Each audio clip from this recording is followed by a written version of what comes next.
What would society look like in 10 years, given some of the destabilizing forces that we're seeing, that we're trying to grapple with on this channel? And even though I don't think it is possible to predict the future 10 years down the road, and especially in moments of chaos, it's really not possible because you don't know which forces are going to sort of pop up in moments that you can't predict. But given that, I still think it's useful to sort of think through what are the different trajectories that might be at play. So this is me just laying out 3 possibilities that I think could happen. And I'm just going to talk through each of these 3.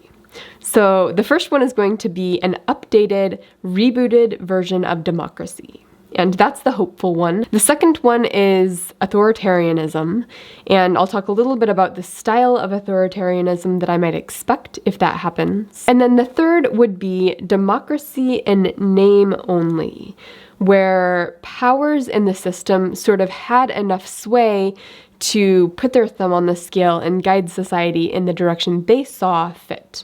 And that's a little bit different than direct authoritarianism. So those are the 3 things I'm going to walk through today. And because this is about democracy, I would like to lay out what I mean by democracy for the purposes of this video. So the 3 features of democracy that I see that are going to be super relevant in this discussion are, first of all, there are human rights for people who disagree with those in power. And by human rights, I might actually even expand that to rights of basic societal participation, where participation includes access to banks, access to discussion of political matters, access to marriage, access to healthcare, just like basic things that we kind of think are things you need to be a full member of society. So the question is, do people who disagree with those in power have those kinds of rights? And when I say democracy, I mean a system where that is true. The second feature of a democracy is a deliberative decision-making process, where everybody has the right to participate in that process. And I think sometimes we get stuck on the vote once every 4 years or vote once every 2 years as the definition of democracy. And I think that is an outdated definition. I don't think that's very sufficient. It had its historical moment, but in some ways I think we're going to need a more vibrant, participatory democracy where the discussion of ideas that bubbles up the most important, that bubbles up different solutions, that involves negotiation and decision about who will make different decisions.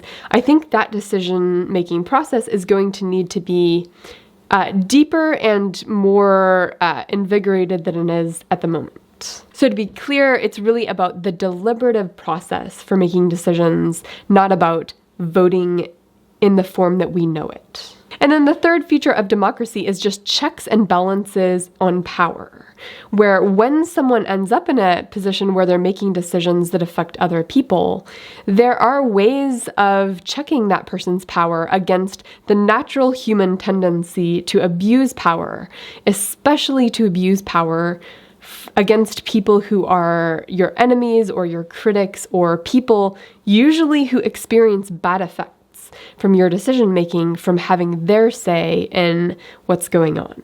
Okay, so let's go through the 3 visions of 10 years from now, or maybe it's 20 years from now. I don't know exactly the time scale.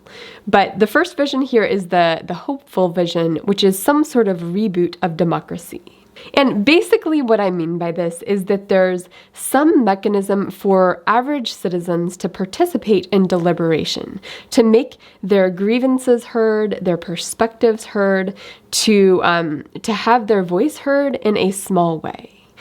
And of course, voting is one part of that. I definitely think there will be lots of mechanisms for voting, including perhaps the same like classic old-fashioned every 4 years you cast your ballot version of voting. But voting can happen in different ways.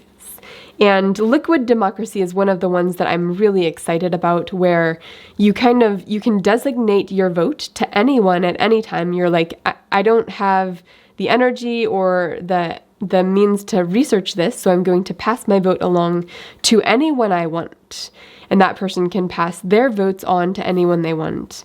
And through that process, you can kind of find the people who are experts in different topics, and you can have a more fluid form of democracy, of decision-making, for people's voices to rise to the top. I think a rebooted version of democracy would utilize the digital tools we have for transparency, for verification of voting, for participating in new and creative and innovative ways.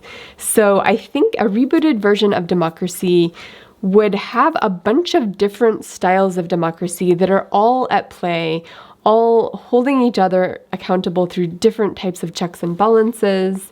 And complex systems like that do take a while to evolve. You kind of have to evolve population trust in each piece of that system. So maybe this is more like a 20-year timeline for this kind of thing.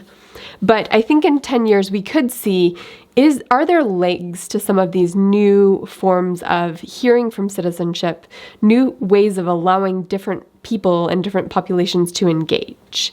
And if there's growth in that, I think that's going to be a really, really positive development. I also think for rebooted democracy to happen, you do need a leader class. You need people who are embodying roles that are akin to judges and lawyers and educators and people who just facilitate the pieces that make democracy work, which includes education. It includes court systems that protect people's rights, that protect due process in many different situations.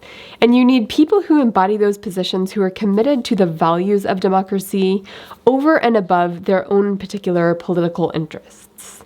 And having a class of people that is committed to that, I think is much more of a challenge. I think social media has disrupted a little bit of that in the ways it manipulates all of us, including people who are embodying these roles. And we're going to need some solutions to sort of creating ways of finding people and ways of cultivating people who have the skills to protect each little piece of democracy. And then the third piece to rebooting democracy is, of course, the checks and balances aspect. It's figuring out what are different ways of embedding transparency into the system, but not just transparency, also attention. If you have something that's transparent, that's sort of this long document and lawyer-like language that has huge effects on the population and the economy, but nobody is actually looking that direction, then it doesn't matter that you have transparency. You actually need people whose job it is to sort through that, who have incentives to look through the muddy, boring details to find the places where injustices might pop up. And we don't yet have great systems for doing that, but I think incentivizing those systems will be absolutely key for rebooting democracy. Now, the second vision for the future is something that is truly authoritarian. It's something where people at the top, which might be a person or it might be a group, those people absolutely have the power to take away rights of people who disagree with them. And there are natural tendencies when humans get into power to enforce their will, especially on those who disagree with them, because it's painful, of course, to hear people saying your actions are causing harm in the world. That's psychologically painful to most leaders who haven't practiced hearing different perspectives. And those leaders, the natural way of doing with that is using your power to squelch those people who disagree with you. And it just so happens that people who are most harmed by those in power have the strongest incentive to disagree with them. So there are natural tendencies toward injustice, toward authoritarianism, especially when people who are rising in power don't have checks and balances to stop that. So that's what I think it could look like. I think it would be a softer version of totalitarianism where a lot of the control came through taking away access to squishy things like marriage and like access to education, access to banks, things that are not directly violent, but which exert similar control.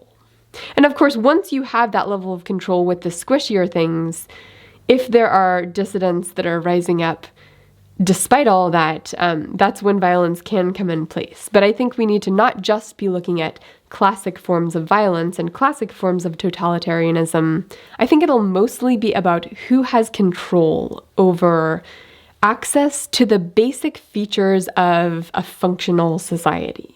And then the third vision of the future, 10 to 20 years from now, would be a democracy in name only.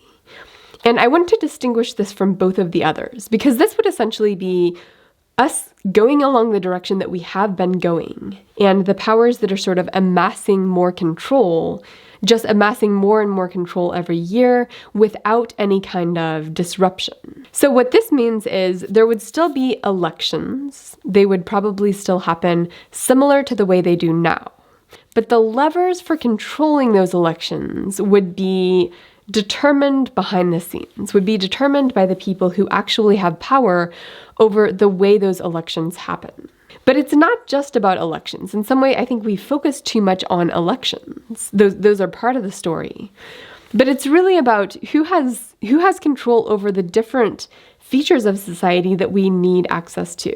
And sometimes the people who have control over access to banks and healthcare and marriage licenses and education and all these different features of society, sometimes those people are not necessarily elected or even related to the people elected in a meaningful way. Those forces of power can come from other places besides just classic government. And I think what we're seeing is a lot of forces that are sort of doing a more efficient job at channeling power toward people who already have power. And that's not just one group. There's multiple groups that have power.